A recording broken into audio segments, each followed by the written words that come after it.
Umtu ou bien damit, was benutzen.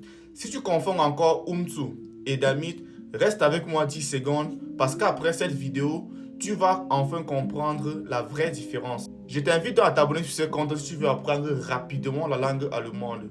Et surtout, n'oublie pas de faire ceci, mettre en commentaire une de tes préoccupations pour que je puisse répondre sous forme de vidéo.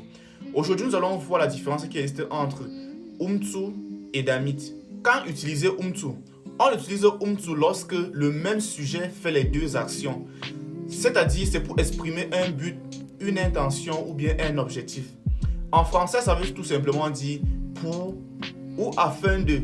Exemple, ich lerne Deutsch, in Deutschland zu arbeiten. J'apprends l'allemand pour travailler en Allemagne. Ici, là, tu verras que c'est moi qui fais les deux actions. C'est-à-dire, premièrement, j'apprends l'allemand.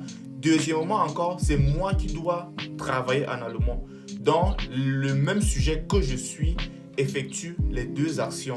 Apprendre et vouloir travailler. Et quand utiliser-t-on damit? On utilise damit lorsque les sujets sont différents. En français, damit veut dire pour que. Exemple simple. Ich spreche laut, damit du mich hörst. Je parle fort pour que tu m'entendes. Ici, il y a deux sujets. Il y a je parle fort et il y a tu m'entendes. C'est-à-dire, les sujets sont différents. Deuxième exemple. Ich arbeite viel, damit meine Familie gut lebt. Je travaille beaucoup pour que ma famille vive bien. Bon, si on peut dire ça comme cela. Ici encore, il y a deux sujets. Il y a je et ma famille. Donc, damit veut dire pour que et c'est utilisé dans le cas de deux sujets différents.